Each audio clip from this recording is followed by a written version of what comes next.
All right. Good evening, viewers and listeners on JCTV Africa. Thank you so much for joining us on this wonderful broadcast as we are bringing you current affairs of what is happening in Zimbabwe. That being said, yesterday we saw Blessed GEZA coming out in full military combat, addressing Zimbabweans and telling them that this signal is coming. And to join us discuss this topic and what is going on, I am joined by my brother Tendai Mbofana, so that we can dissect this topic and find out what is really going on. What should Zimbabweans expect? Is there 31st March happening in Zimbabwe? What can we brace up for? Good evening, Tendai Mbofana from Midlands. How are you? I'm fine, my brother Jethro. I hope I find you well. Yes.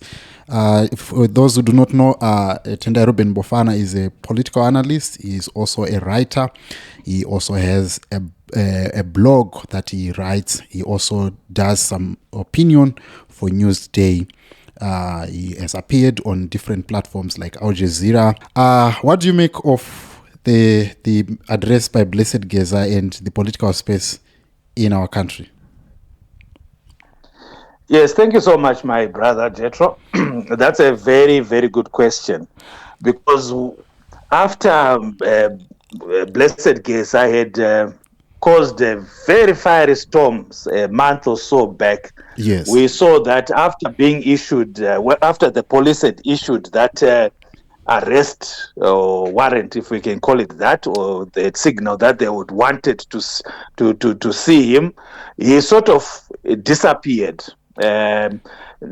People didn't know what had become of him. Rumors were circulating right, left, and center. Some saying that he was in hiding, even proffering all sorts of locations of where he could be.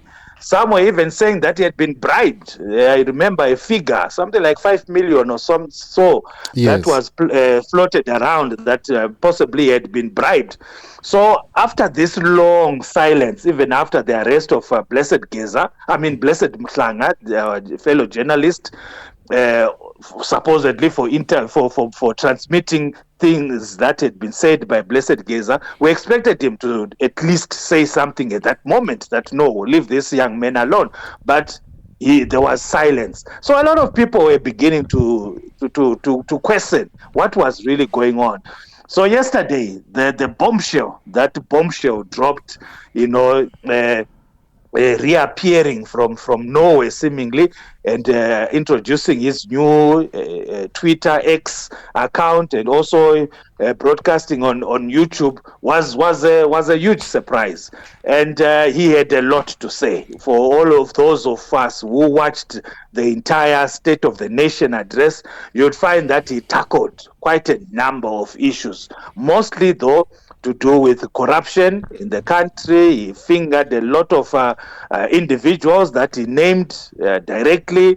He actually pinpointed bluntly to them that they were going, these people were going to be dealt with. He even touched on the judiciary and how he said that it was captured and serving the interests of only one individual, and how it was being used to persecute the opposing, dissenting voices and voices of truth. And he pointed out that this is, as freedom fighters, what they fought for was democracy, human rights, the respect of freedom of expression, and the freedom of the media, freedom of association. And yet, under this current dispensation, we are seeing that those very ideals of the freedom of the liberation struggle were the ones that were being trampled upon. yes. So we saw him even going further and saying that there was going to be a signal, and that urging Zimbabweans to go out en masse at the end of the month, 31 March, saying that this was their right, their inalienable right, a constitutional right to demonstrate, even called it an uprising. So we are seeing that this this statement by GEZA was packed. There was a lot of issues that he raised in that, in a very these traditional fiery self, and that there were so many points that he raised in that one. All right. Do you think, looking at the way how he came out after hearing that he has been bribed and a whole lot of talk that happened, because his silence it left people in a limbo to say, were we tricked to believe that this GEZA was something to reckon as a force? But that speech, did it speak to the possibility of an uprising? Do you foresee Zimbabweans joining hands? Because it's very easy to cheer him up on Twitter, on other platforms, but when it comes to the ground, some things you might not see anything happening. What do you make of his statement, and what do you think the Zimbabweans are going to react? Yes, that's a very complex one, because Zimbabweans, we now know Zimbabweans. Yeah, we are Zimbabweans. We know ourselves. We have disappointed quite a number of times, where, especially in this age, it was better when we were younger in the 80s. Some of us, were young with primary school, high school in the 80s, then in the 90s, we're in college and so forth. At that time, Zimbabweans were a bit more, courageous, if I can put it like that. There were all sorts of, protests and demonstrations at the UZ, workers, ZCTU, with people like Morgan Changra. If he said tomorrow there's going to be a stairway, there was going to be a stairway. You can be sure that the country will be totally silent, empty. But somehow, I don't know what happened in the new millennium, if I can call it that. We have now become keyboard activists.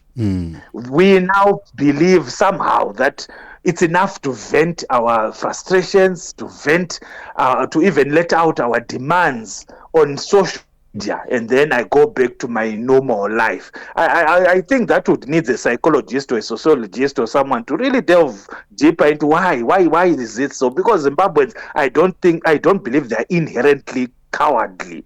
No, as I said, in the 90s and the 80s, they were still being beaten up. Leaders were still being arrested. With all these examples that I've given for labor unions, ZCTU, and the students' unions and so forth, they were being beaten up and arrested. You talk of Atam Tambara, Nyaladzi Gwisai, and so many others, but they were unrelenting. They were relentless. But now somehow we have changed. So that's where my fear is with what GEZA is calling for. Will Zimbabweans actually go out there on the 31st of March and participate in these demonstrations, no matter how peaceful? Or is this going to just be another flop? What I do not know, because I am not within that circle of GEZA. Since they're former combatants, I would like to believe that they are now experts at grassroots mobilization. Yeah. Remember, for them, for the liberation struggle to be a success, it was not necessarily because these combatants were so good at fighting. No, it was a guerrilla war. They were even poorly equipped, especially the Zanla forces. What worked for them was what they termed that they were fish operating in water, and the people were the water. They were able to work with the povo, or the grassroots, Mapovo, Mapungwe, and so forth. And that was during Rhodesia, where you had a very oppressive system, very tight oppressive system, mass pressure, branch, Marcellus, scouts, and so forth. But they were somehow able to navigate through all that, and were able to mobilize people on the ground. So I don't know if this is the same approach that they are using. Let's look at how the government itself is panicking. The ZANU-PF government is panicking. it could tell that it could be a pointer to that they know that these ones now that they are dealing with, the ex-combatants that they are dealing with, they are experts at mobilization, and they are already respected even deep into the rural areas where the opposition has never been able to penetrate because they were closed out. Way back, the opposition was never given a chance to freely campaign within the rural areas. But these ex-combatants have been in the rural areas. They know how to, they stay there, some of them. They know how to navigate. Some of them were ZANU-PF. So they're already, well known, they're well respected. And so forth. Even Manama Chimpwido, Nanam, former Chimpwidos and former Mujibas, they are also part of this broader war veterans movement. So I don't know. I honestly don't know, my brother Jethro.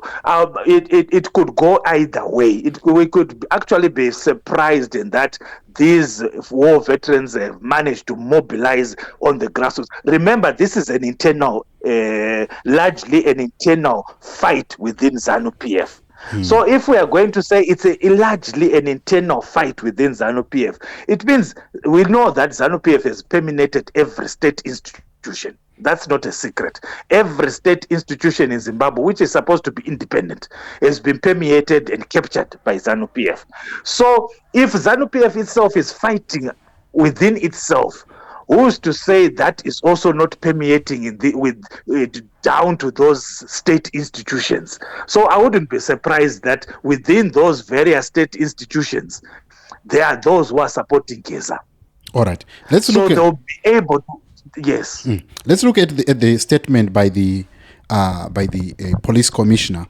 I don't know if you have stumbled upon that, the statement that he is not authorized to authorize MOPA.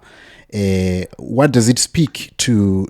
Because we know that gatherings are given a green light by the police, but now we're hearing saying that no, I'm not. It's not, and it's not on his purview. The issue of authorization of gatherings, and then he ends up saying that, but you need to abide by the law.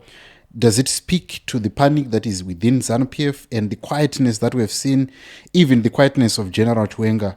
What does it speak to this statement by GEZA? Because it came unexpected. Yeah, that's interesting. As far as the Commissioner General is concerned, it can be interpreted in any number of ways. Normally, what I understand, usually happens under MOPA is that if you want to organize a public gathering, a political gathering like that, you go to your nearest police station and you talk to the people there and you submit whatever and you make arrangements there. So quite honestly, I don't know what was the reasoning behind approaching the Commissioner General himself for this issue. Because remember, under our constitution and under our law, you are not actually seeking permission.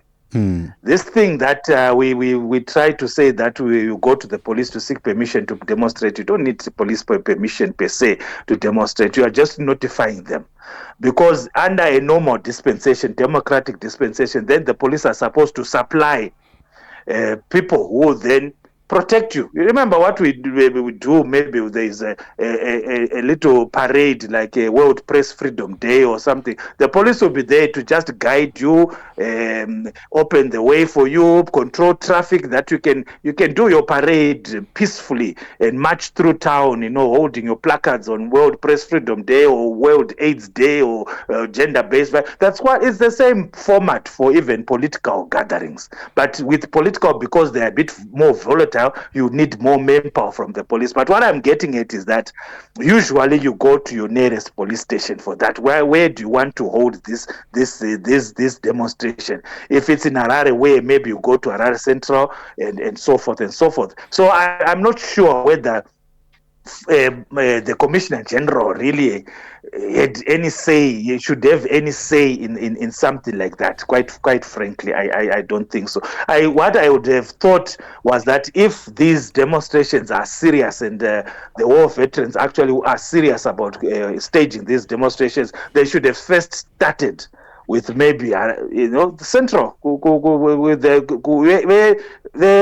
responsible for Harare metropolitan. All Not right. even the big chefs. Start with then we hear the response. If the police say no, they give the excuses because of the security, what, then we hear what the police response was. So I would have suggested that before rushing to the Commissioner General, they should have gone to whoever is in charge of Harare Metro, Harare Central, whatever it is, and say, well, this is what we want to do. And then we hear what the response of the police would have been. That, for me, would have been the proper procedure, not to run straight to the Commissioner General. Right. Let's look at the regalia that Blessed GEZA was wearing in the past engagements that he had, the pressers that he had. He was wearing a civilian clothes. Now he was wearing something militant. And behind him, you could see that this is a proper Zimbabwe National Army uniform. Now, he mentions the story of General Chwenga, that he's fully behind General Chwenga. We saw the few days ago, Chris Mchangwa's audio interview that he had with Maynard Manyoa denigrating VP Chwenga. Now, my question is the army fully in this, or there is a portion of the army? Maybe you have been engaging with other people. What has been the talk on the ground that who is really behind GEZA? Because he can't be ranting like this and not getting arrested. He's the first one to be on a wanted list by the police, but he's not yet arrested. He's addressing people in full combat uniform. What does this speak? Are we seeing a divided army, a divided ZANU-PF? What do you make of this? Yes, it's undeniable that we are seeing a divided ZANU-PF. But when it comes to the army, I honestly wouldn't say. I don't know. What we can just do is conjecture. We can only assume. Like what you rightly pointed out. If you see, in Shona, we say, you have to be very question yourself with why so it will be that thing. Okay, there is this guy. He is not known for any rank besides having being a war veteran and having been a central committee member of ZANU-PF, which is not, anything that would make him be feared within the state. So what is it? Where is he getting this courage? And as you are saying, why is he not even be arrested? And if that combat uniform, that military uniform that he was putting on was genuine, where did he even get it? Is it genuine? I don't know. I don't know how to tell a genuine Zimbabwe National Army uniform from a fake one. All I saw was the camouflage. I don't know what makes it genuine or not genuine. But where is he getting the courage to say those things? You see, so we can only assume that, since ZANU-PF is, like what I was saying in my previous statement, we already know that ZANU-PF has permeated all state institutions. So which includes the militaries, the police, the judiciary, whatever your institution that you can name, ZANU-PF has got its claws and its roots firmly inside there. So if ZANU-PF is divided, it goes without saying that also those institutions are divided. Yes, without me proffering any evidence that this institution in particular is divided, I don't know. But it's only based on conjecture that, let's say, this institution is ZANUized. So if ZANU itself is divided, why wouldn't that ZANUized institution, as a result, by extension, also be divided? So I wouldn't be surprised that, yes, all these institutions that you have mentioned, they are now divided along those factions. It's very possible. Indeed. Yes.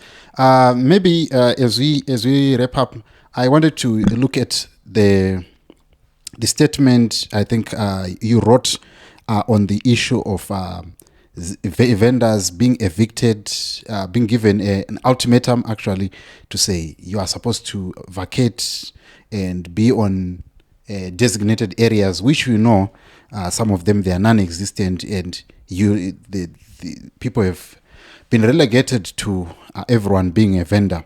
What do you make of the situation that we have seen? We've seen videos circulating, police, municipal police being chased by these vendors, and now that there is this backdrop of a possible uprising by GEZA. Does this speak to something that ZANU-PF, do they have everything together, or are we going to see actually the fall of ZANU-PF in the near future? Because you can see that there is a lot of incoherence in terms of how things are done. What do you make of the statement by Minister Garwe and what is happening on the ground? Do you see this statement or this ultimatum succeeding now that GEZA has come out and said we want to defend these people? Looking at it in conclusion, what do you make of the statement by Minister Garwe and what is happening on the ground? That statement or that directive points to a government that has long detached itself from the realities of the ordinary Zimbabwean. Yeah. Quite honestly, why would someone in government order the evacuation or the eviction of vendors when we know that Zimbabwe is now a vendor economy? Yeah. People who are on the streets vending are trying to make ends meet as honestly as they can. Yes, they can be accused of violating this bylaw or that bylaw, but they are not criminals. Violating a bylaw doesn't make you a criminal. There are people who are trying to make an honest living by selling whatever ways they have. Yes, we can say then, yeah, they are causing this, or there's a lot of other criminal activities happening. They are destroying the formal sector. But whose fault was it to begin with? Why do we have those vendors? As I said, I was born in 1973. I grew up now knowing what is going around me in the 80s and 90s. We didn't have those vendors. Yes, but work with them. But you find that if you have an arrogant government that doesn't care, that just imposes by decree whatever they feel like doing, they are actually making an already volatile situation worse. It's like lighting a match on a gas-filled house, a house full of gas, and you light a match. You are just increasing. You are getting people to go to GEZA's side. Actually, the ones that are campaigning for GEZA more than anyone else is the government itself by its own actions. People who are going to join GEZA and listen to him and obey whatever you would have encouraged them to do on the 31st are not rebels. They are not unpatriotic people. They are not people who are just violent criminals and thugs and hooligans. These are people who are desperate. Yeah. Who are now, who have reached their end. They don't know what to do now. They're desperate. They've suffered enough. So if they are the ones who heed such calls and say, all right, no, the only way to sort out our country is to go to the streets. So if the government was clever, this was the time for them to work together with Zimbabweans. Yeah. Listen to Zimbabweans. Hear their cries. Address their issues. If they are saying we've got problems here and there, whether it's corruption, whether it's what, be seen to be doing the right thing for once. Be seen to do the right thing. Zimbabweans might then say, that government seems to be listening to us now. Let's work with them. Let's give them another chance. But if you are busy beating them up, that's why the people will then beat back. That's why they'll fight back. Because this is a desperate person who has rent to pay, who's got food to put on the table, and the only means of livelihood that he has is street vending, and you come there and say, get away. And a hungry man is an angry man. Remember how the Arab Spring started. It started in Tunisia. It was in 2011, thereabout. Yeah. It started in Tunisia with one guy, one vendor. The Arab Spring, which moved from Tunisia to Egypt to Libya to Morocco to Syria, was started by one guy in Tunisia, a vendor who had had enough of being harassed by the authorities and set himself on fire. Yeah. And he died. Yeah. That triggered what was to be called the Arab Spring. So instead of the government doing whatever it can. Yeah, I'm with you. Hello? Yeah, I can hear you. I can hear you. Can you hear me? Tendai, can you hear me? Hello? Hello? Yes, I can hear you. Go ahead. Go ahead. You are still talking. Hello? All right. All right. I can hear you, Tendai. Can you go ahead? Oh, sorry. Yes. So it was now saying muted.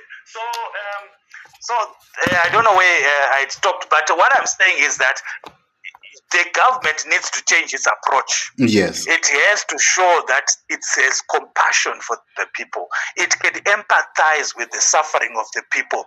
Don't treat people who are suffering and who are crying out because of their suffering as if they are enemies. Yes. A hungry person is not an enemy. Yeah. And they have to acknowledge, if I do something wrong to you, Jetro, Yeah. the best thing that I can do to cool you down is to say, I'm sorry. Yeah. And I acknowledge what I've done wrong to you. You can say, Tendai, that's okay. Don't worry. It's okay. It's no one. So the government, the first thing that they need to do is to acknowledge that we caused this mess. Yeah. We are the ones who failed to govern. They should not make excuses. They should not treat people who are suffering, who are crying out as if they are enemies of the state. They are unpatriotic. They are trying to cause instability. How is that instability being caused? It's being caused by a hungry stomach. Address those things. Talk to the people. Acknowledge where you have done wrong and that you caused that suffering. Then maybe the people might understand you. Right. Thank you so much. Maybe a last word that I might ask you. There've been some talk or some names that have been dropped by Blessed GEZA. You say that he has spoken to the stakeholders like Nelson Chamisa, Douglas Monzora, and other political players. And nobody has come out to back up the statement by Blessed GEZA. What does it speak? Does it speak to the fact that they are afraid or they are waiting for GEZA's signal? What does this speak of these protests? Because I tried to contact Douglas Monzora earlier today. Unfortunately, I couldn't get time to meet him because of my family meetings. But what do you make of the name drop by Blessed GEZA? Does it speak to something that this whole thing is being supported by other political players or by progressive Zimbabweans, and it will surely maybe gain ground in your conclusion? Yes, again, there I will rely largely on assumptions and conjecture. Yeah. I would have expected today after this, because I understand that GEZA's statement was issued last night or yesterday. Yes. Today I would have expected all these political figures who had been mentioned to come out in full force and say, and distance themselves from the statement by GEZA. But from what I know so far, I could be wrong, but what I know so far is that none of them have distanced themselves from that statement. So to me, that would appear as if GEZA was right, was telling the truth. Yeah. Yes. So most likely we go back to what you asked at the beginning of this interview and say, will this work? Yeah. This call.